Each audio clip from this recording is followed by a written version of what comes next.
Call roll. Thank you, Chair Shu. I would like to remind those members of the public that are joining us via teleconference to please select your preferred listening language at this time using the interpretation button at the bottom of your Zoom screen. Before I call the roll, I would like to note for the record that members Lawson Reamer, members Gloria, Lawson Reamer, Sanchez, and Vargas have indicated that they will be absent from today's proceedings. All remaining members are participating in person. With that, Member Beck Garcia. Here. Member Bush. Here. Member Elo Rivera. Member Gomez. Here. Member Martinez. Here. Member Medina. Here. Chair Shu. Here. Thank you. We have a quorum. Clerk, can we provide information on how to take public testimony for general public comment?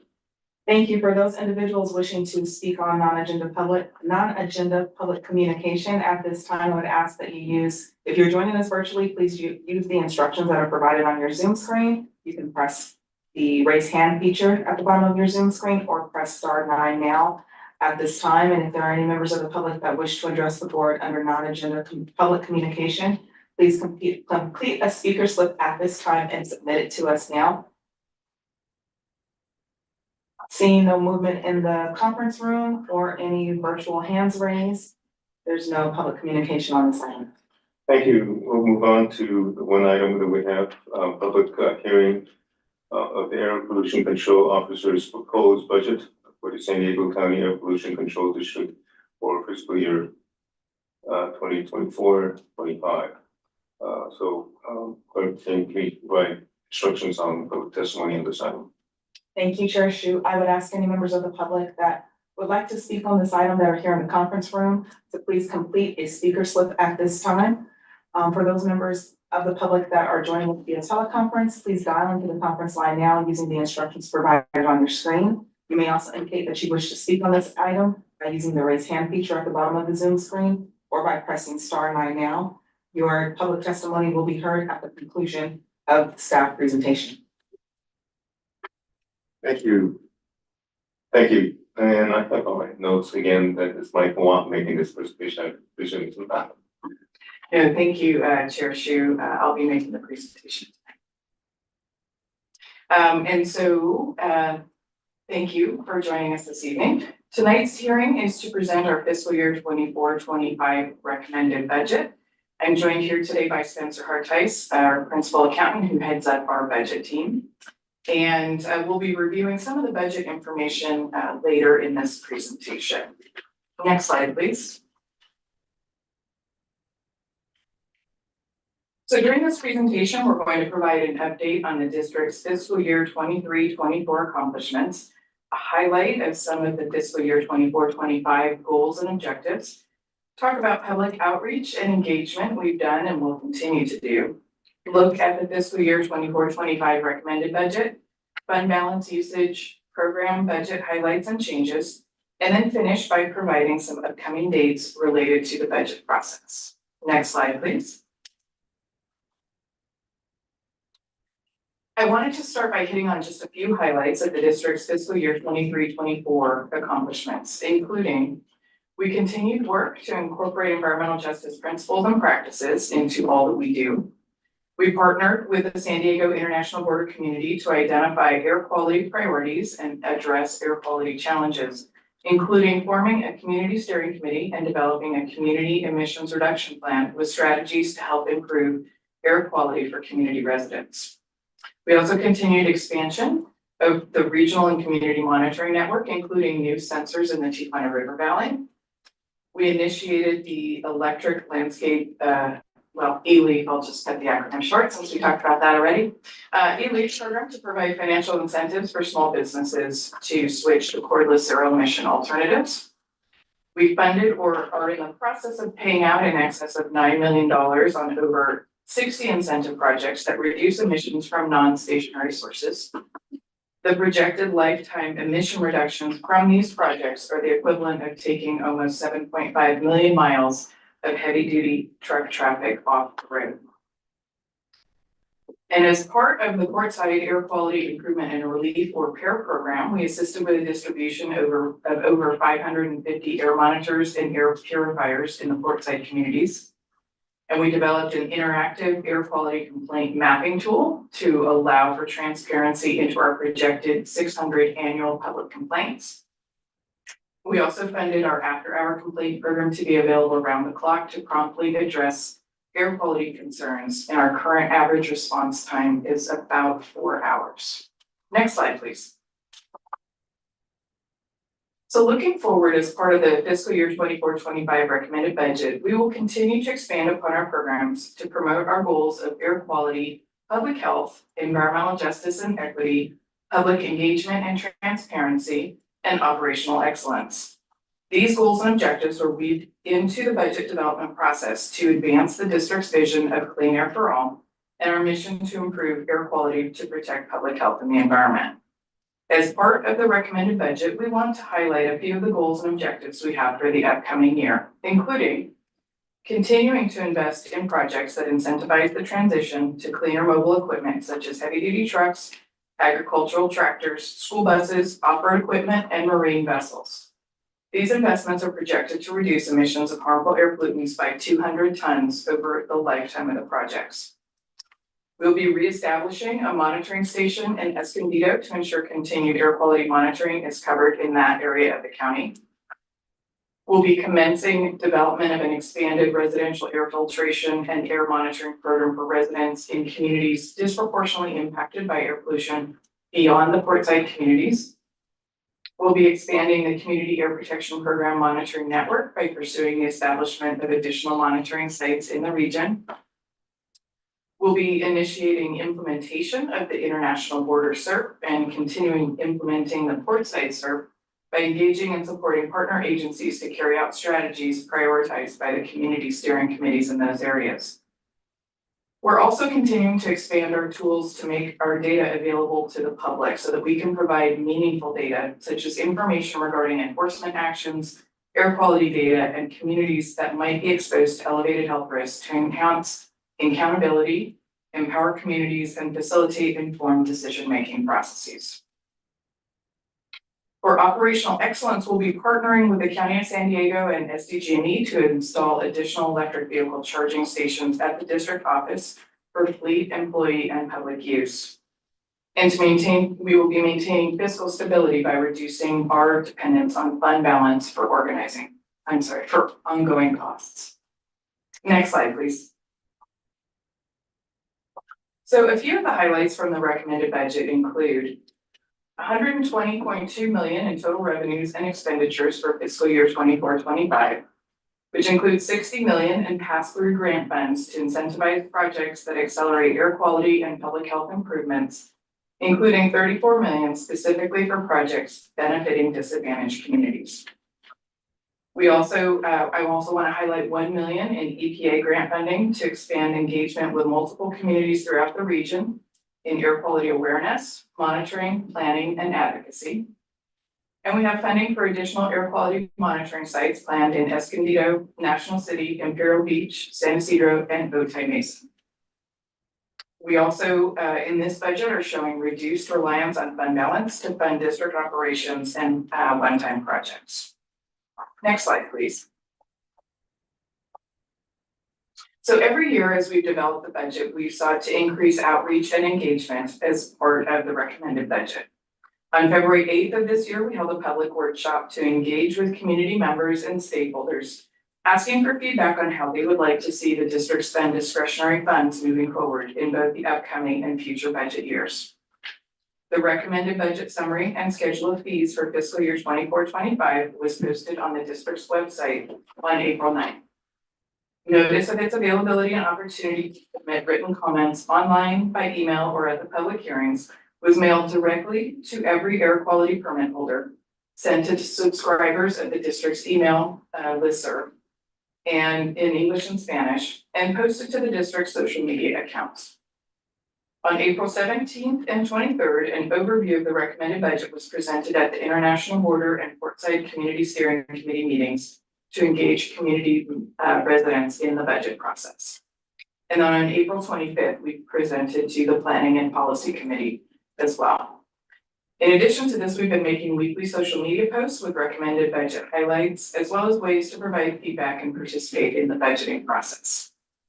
The recommended budget includes funding for zero emission technology incentives and additional monitoring stations, which were themes from these stakeholder engagement sessions. Next slide, please. So this year, we're recommending a $120.2 million balanced budget for the upcoming fiscal year. The budget includes an operating budget of $41.9 million and a special revenue fund budget of $78.3 million, totaling $120.2 million. The operating budget is strictly for the operations of the Air Pollution Control District and does not include budget amounts for special revenue funds, which are for things like pass-through grants to pay for incentive projects. The operating budget plans for revenue and expenditures to run through the main programs of the district, such as administrative services, monitoring, source testing, compliance, engineering, and mobile incentives and rural development. The largest chunk of the recommended budget is $60 million, or 46.5% of the total, for pass-through grants to incentivize projects that accelerate air quality and public health.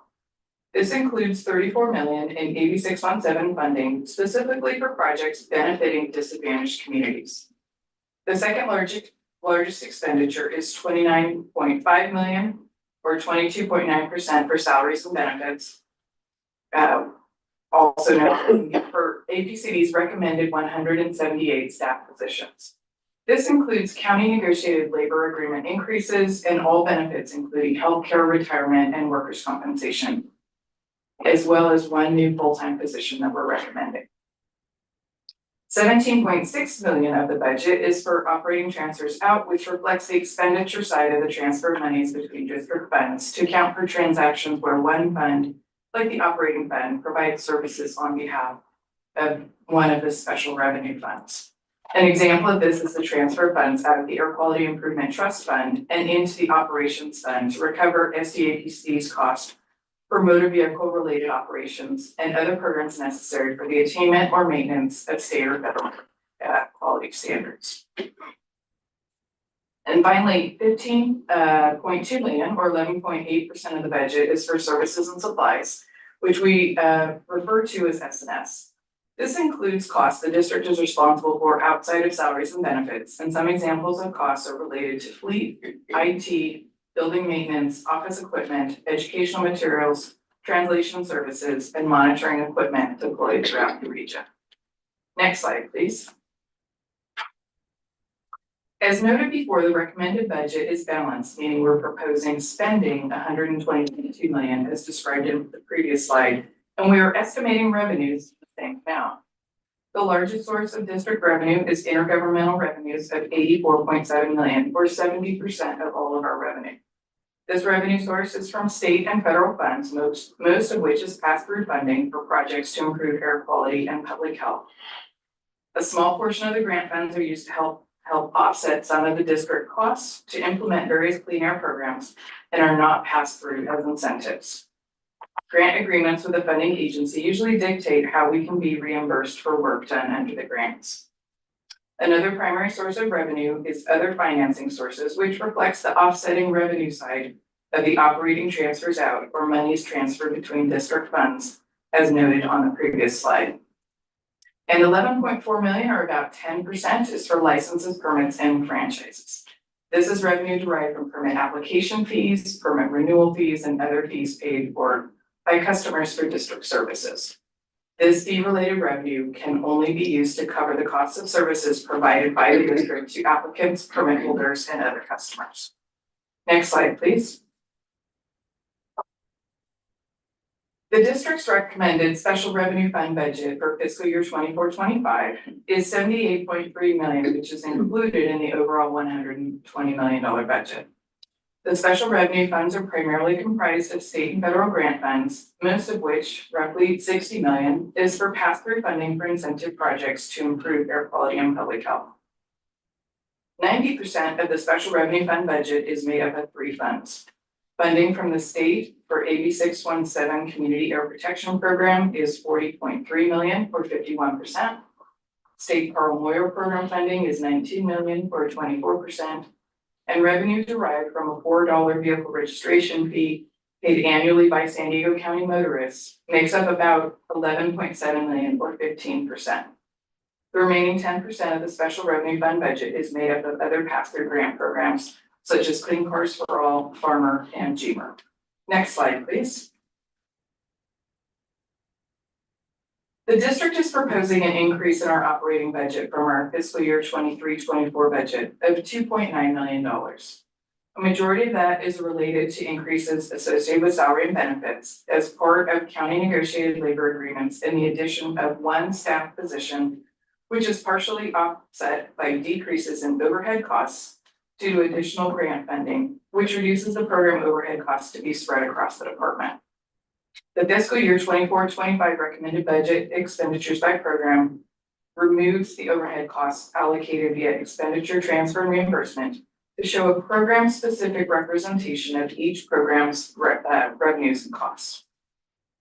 As I mentioned, the recommended budget includes 178 staff positions to ensure critical services are provided and to meet district goals and objectives. This includes one new staff position we are recommending. This would be an air pollution control aide in the monitoring division to support the expansion of the BioWatch program to include Camp Pendleton.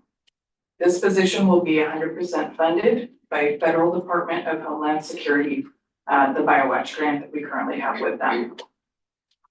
For transparency purposes, we're also recommending the creation of a new budgetary unit for the, specifically for the Office of Environmental Justice. This will allow more transparency in the tracking of expenditures and revenue associated with the program management of AB 617 and the outreach and engagement to EJ communities. So this includes moving within the budget, the 3 existing positions in the Office of Environmental Justice that are currently reflected in this year's budget and administration, and also reflecting that 6 positions within the monitoring budget are solely dedicated to AB 617 purposes. So the increases in Excuse me, that's the AB 617, so that's just for that money would just be spent in those communities then? Or would it be? that's right. Okay. So the monitoring team that is dedicated to AB 617 focuses on setting up those monitors in the Portside and Fort community. Oh, that's what I was gonna ask, if it included the Deepwater River Valley as well. Okay, great, thank you. Yeah. Sorry to interrupt. Yeah, no problem. So those increases and decreases you see in staffing here are really reflective of this creation of this new budgetary unit. And some of the associated supplies and services for those positions. So it's designed to really reflect the work that is being done at AB 617, currently in Office of EJ and in monitoring and technical services. Next slide, please. As part of the fiscal year 24-25 recommended budget, we have 5 different funds or savings account, which I'll provide a brief overview on. The Operations General Fund is a discretionary savings account that should be used for one-time projects. In the past several years, we have used this fund to cover revenue shortfalls in our operating budget. For the first time in many years, we're not proposing to use these funds to cover revenue shortfalls. With that being said, the budget is built on projections that heavily rely on funding from state and federal funding sources. So any changes to that funding, or if we don't realize our revenue projections, could impact whether we would need to tap into the general fund. Operating reserves, which is a committed account, meaning we can only use this money with governing board approval, is the second fund here. This bucket is set aside to maintain 2 months of operating expenditures in cases of unforeseen economic shortfalls, as directed by the board of the governing board several years ago. Facilities is another committed reserve account to be used for facilities and fleet improvements and replacement as necessary. And then financial and data management systems replacement and upgrades is a committed reserve account used for financial or data management systems upgrades or replacements as necessary. And so as part of this recommended budget, we're proposing an update to this committed account to expand the eligible uses of that reserve should it be necessary. It was originally created as a fund for eventual fiscal separation from the county, getting out of the county's Oracle system. We're now anticipating there may be other IT costs or other types of systems, data management systems replacement that could be needed for reserve funds. So we're proposing to expand the name of that, renaming the fund to Committed for Financial and Data Management Systems Replacement and Upgrade Fund Balance. It's a lot of words to say, basically an IT reserve fund.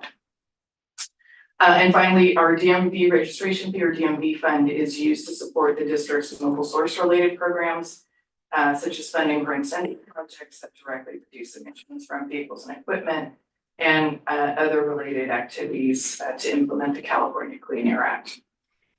So next I'll discuss the recommendations for each of these funds as part of the recommended budget.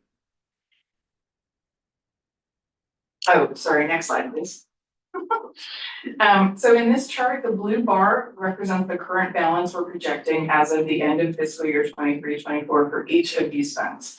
And the green represents the additions or subtractions from the funds that are being recommended in this budget. As part of the fiscal year 24-25 budget, we're recommending to deduct $900,000 from the operations general fund and redistribute it to the other committed funds. This will leave the operations general fund with a projected balance of approximately $6.4 million. And we propose to reallocate that $900,000 as follows. By putting $350,000 into the operating reserves to ensure that we have 2 months worth of operating reserves for a total projected balance of $5.2 million. Next, we would put $300,000 to the facilities account for a total balance of $1 million. Then we would put, we're recommending to move $250,000 to the financial and data management systems account for a total balance of $3 million. And no changes are being recommended to the DMV fund. Next slide, please. And so here we just have a reminder of some of the key budget dates. The recommended budget was released on our website on April 9th. This evening's hearing is the first official hearing on the budget.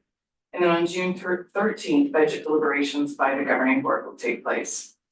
If anyone in the public would like to provide comments regarding our budget, you can also send us an email to the address on the screen. Next slide, please. So our recommended budget summary is available for review on our website. Anyone interested in providing feedback can also submit comments by visiting the APCD governing board webpage, sending an email to our APCD public comment email that's listed here, or by providing comments at today's hearing or the next budget hearing scheduled for June 13th. Next slide, please. So the requested actions for today are to open a public hearing, receive and consider public comments on the recommended budget for fiscal year 24-25, and to find that today's requested action is exempt from the requirements of the California Environmental Quality Act. That concludes my remarks. I'm happy to answer any questions. We'll go to your public comments. Any public comments on this item? Thank you, Chair Shu. We have one request to speak on this item. I will call for Nicholas Fowle. You have 3 minutes to address the board. Please begin by stating your name for the record, and I will put up the timer for you. Good. Nicholas Fowle with the Environmental. So thank you for the presentation on the budget. It helps to understand. So I really appreciate that. I wanted to comment really quickly on some of the feedback I heard during the April Portside Community Steering Committee. I sit as a member of that body, and so I just wanted to report back on some of the things that I heard from community members that they identified as priorities. So community members continue to be interested in the regional transition to cleaner electric technologies and see AB 617 and other incentive funds as critical to achieve the goals we set out in the Portside SERP. As a reminder, the SERP calls for an 80% reduction from 2018 DPM levels at all Portside locations by 2031. We see transitioning dirty diesel, heavy duty and medium duty trucks to zero emission technologies is critical to attaining some of these goals. And we're excited to see that there will be $60 million in incentive funds this year in the proposed budget, and 36 million of those funds are going to be specifically used in disadvantaged communities like the Port Side and the border region.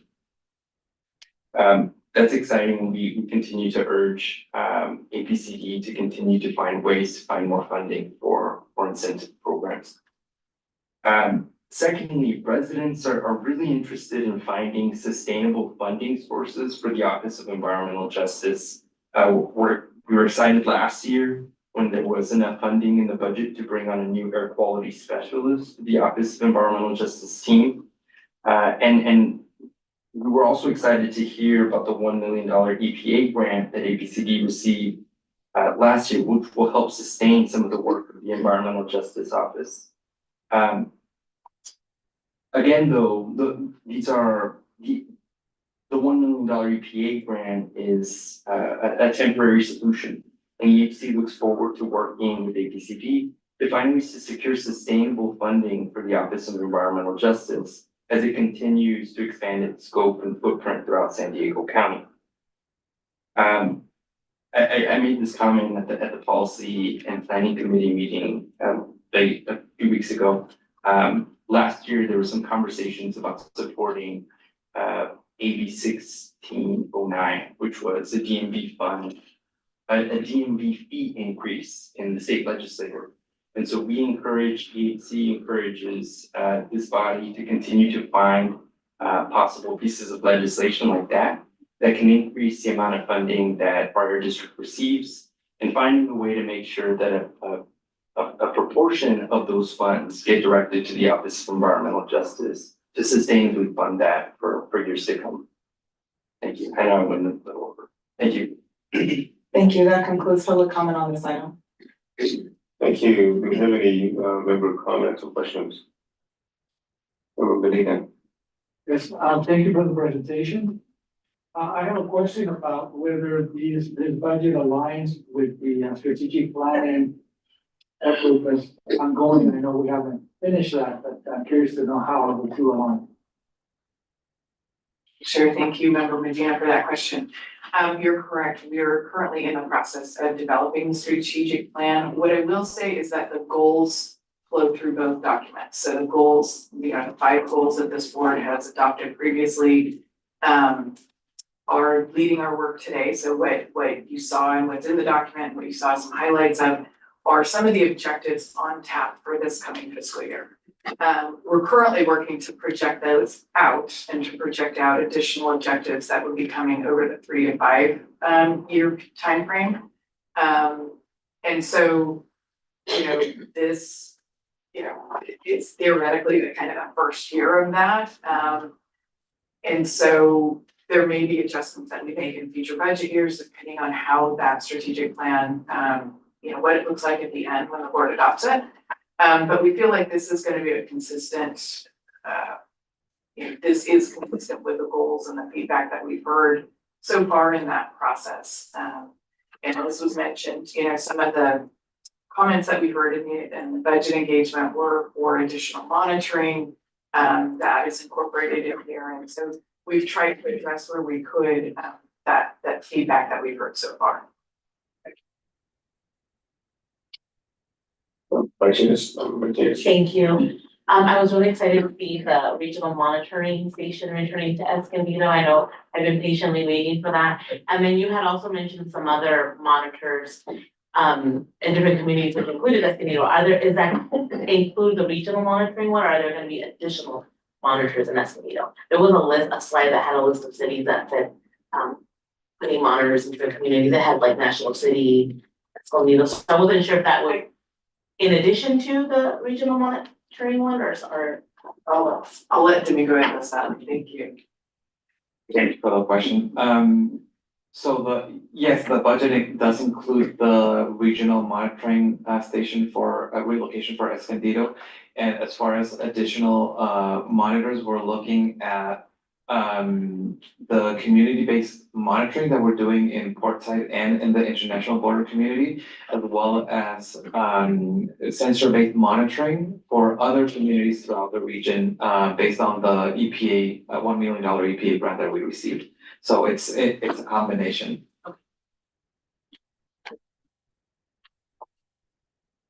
No comments. Yeah, thank you. I have a couple of questions. One is, can you go back and, I was trying to follow the movement of staffing of into the EJ, was it? Just walk me through Sure, it again. it's slide 10.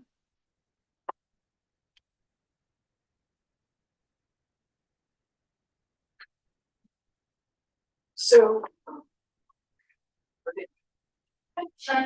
That's okay. I believe it was going from 3 to 9, or? So, yeah, so this is Is it's a, margin? no, it's solely for budget purposes at this point. And so what it is we have several staff within OEJ. We have 3 staff, 3 full-time FTEs. Those are in prior budgets, just kind of assumed up in administration. So it wasn't split out and reflected for budget purposes. We also have a team within our monitoring and technical services division that has 6 members on that team of chemists that are running this monitoring network. Those are also paid for by 8617 funds, and they're doing solely the 8617 work. And so we're, again, for budget purposes only, we created a separate budgetary unit to reflect those positions. So it's the 8617 grant, but it's currently being done out of 2 different teams. Got it. Okay, thank you for that clarity. And then my other question was on the facilities reserve, the increase. Can you say a little bit more? Is there like facilities always need maintenance, I get it, but is it because, is there a plan or what's the reason? So the reasoning there is that we have a very old boiler, and they, in addition to other kind of ongoing maintenance issues. So we had several days over the holidays where there was no heat in the building. And so the boiler, we're being told by the county, is kind of on its last legs. So we fixed it, and so now we have heat. We had to replace the HVAC 2 years ago, something like that. So we gradually had to replace a lot of these systems. We had to replumb the building. It's been a lot, and so we wanted to make sure that we had substantial funding there. And then at some point, we may want to consider, whether to stay in that building long term or to look at a move. That's not for this budget, but again, we want to make sure and set funds aside so that we're able to address those really big ticket items. And the boiler is kind of the top of the list, the most expensive thing that others you're hearing about. So yeah, that's the main one behind that reserve. Okay. You have a permit for that boiler? Yeah, Miney's in charge of that. She's on it. I'm just wondering, in terms of the facility, maybe in the future, we're looking, so I'm sure there's the equity on it has grown, right? APCD owns it. Yes, we own it outright. Okay. And from what we've understood through insurance purposes, it's valued at approximately 11 million. Thank you. Any comments from this side? Have a question? I'm really excited about this beefing up of, it sounds like it's beefing up the Office of Environmental Justice. Is that fair to characterize it, or? Not really. I mean, yes and no. We added 2 positions, I believe, last year. And given kind of how long it takes county hiring processes, we just brought those folks on. The air quality specialists. And so we have the 3 positions in Office of EJ. And so it's really reflective of the ongoing work that's already going on. So I guess I wouldn't characterize it so much as beefing up, but highlighting it so that the public can see what's going on with OEJ, as opposed to it just being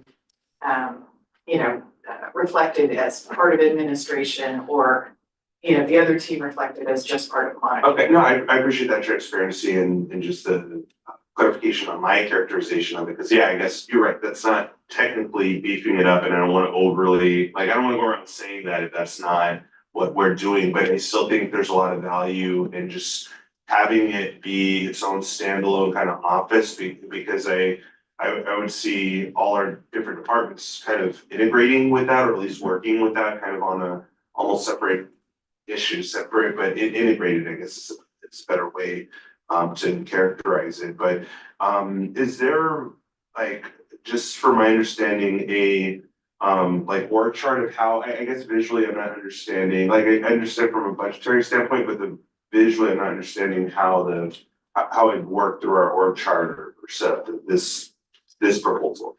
So there's no changes to the org chart as a result of the proposal. And so the way that the Office of Environmental Justice is currently structured, Shalem is the program coordinator for that team and reports to Domingo.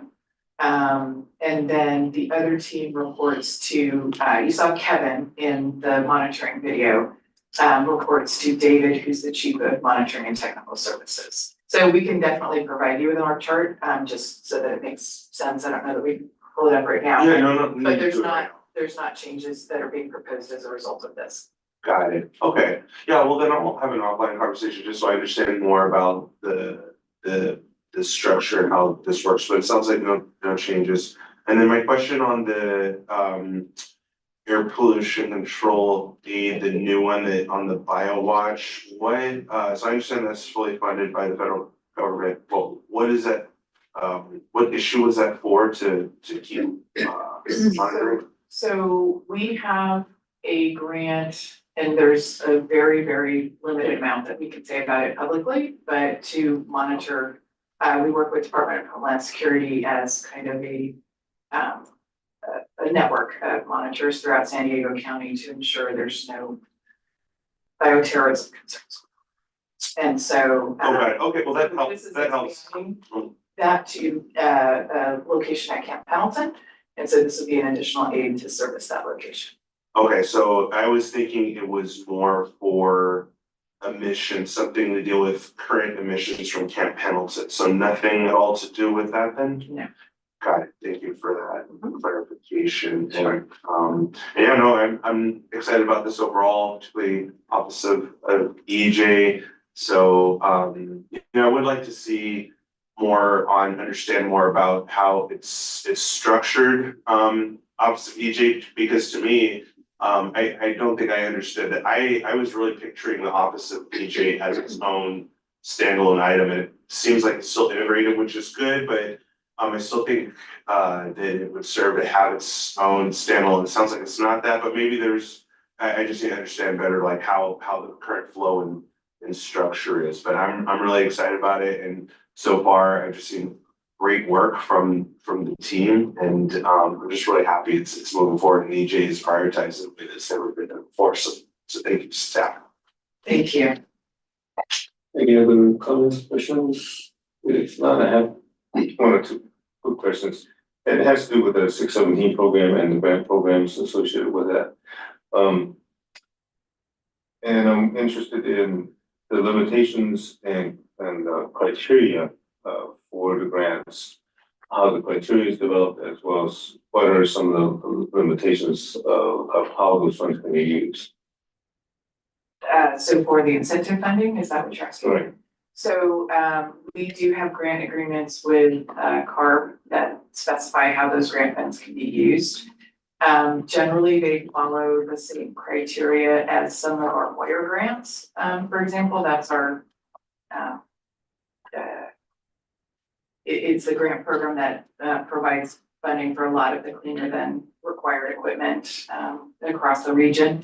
And so it follows a lot of that same criteria, and yet there are abilities to be more flexible with that funding. Often we have to get approval from both, in order to do that, we have to get the approval from both the Community Steering Committee for that area, as well as CARB. And so we've been able to do some For example, our zero emission truck pilot program is not something that would pass muster under the Carl Moyer program because it doesn't require applicants to scrap the vehicle in order to get a new EV truck. But we were able to get that program approved by CARB and the Community Steering Committee, and it's something that we've had some good success with. So there are programs like that that we do have special ability, but we have more flexibility, I will say, with the 8617 funds than some of the others. So yeah, I was looking for some flexibility in terms of some other ways that we could approach reducing air pollution in those communities, particularly working with the MCAS and sort of with regards to other methodologies other than buying electric vehicles. And I don't want to, that's what I hear most of the time is that those funds will be used to electrify some of the fleet or vehicles and medium heavy duty trucks. And so what I'm speaking of is transportation demand management strategies that we may be able to get a lot more bang for the buck, so to speak, with regards to reducing pollution and traffic. And it's more immediate and not the technology for that is available now. Much of it is very cost effective and not pay for itself. It just needs implementation. And I'm wondering if these grant funds can be used in that category where the CARB restricts it to acquisition of certain things that they've specified or would do it with a program development.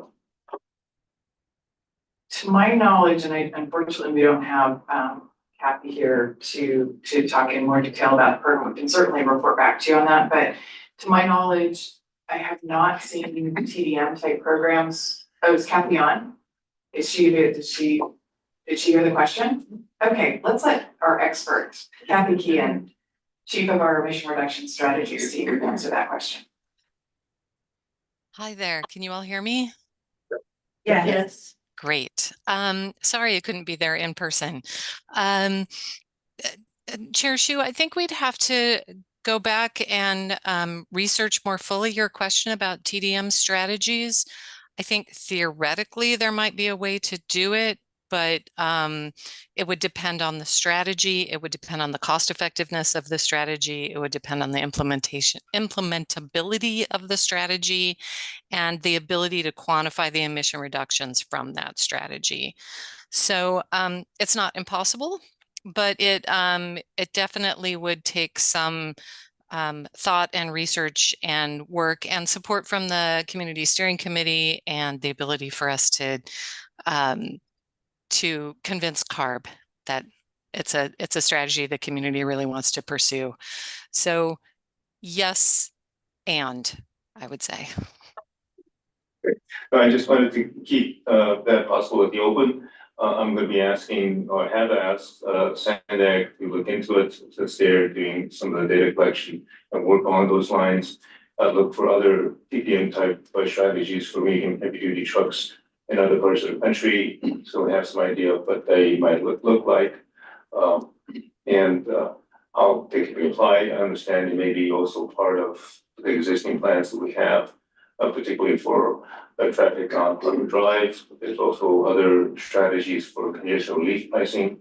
These are all methods that I think are very doable, and it doesn't require new technology. It doesn't require a lot of acquisition of either charging stations or new trucks, and we can employ them as soon as we develop them and try them out, and we can certainly pilot them within these communities and border side communities and border communities. We can do them fairly quickly. And I was just speaking to some other of our Sandag staff with regards to opening up the Old Time Mesa East. How can we employ some of these ideas and with the target of reducing air pollution as we deal with these crossings across the border. And we have some real major goals, and hopefully that we're working towards that end. But I think we could be smart about it as we go forward and really reduce pollution quickly. And it could be a win-win situation for the freight operators and users and drivers, as well as for the community. I just want to leave that door open as we go forward, particularly if we have the ability in the use of these funds. And ultimately, it may be part of a criteria for the grant program. With that, any other comments or questions from our board members? If not, we need a motion on this still, don't we? So I'd accept that motion and then second. I'll do the motion to approve. I'll second. So motion moved by Lucia and seconded by Ina. All those in favor say aye. Aye. Any nays or abstentions? Hearing none. Thank you. With member Gloria, Lawson, Reamer, Sanchez, and Vargas absent, that motion stands with all board members who are present voting aye. With that, we are adjourned. And again, our next meeting is June 13th. Thank you very much for a great meeting.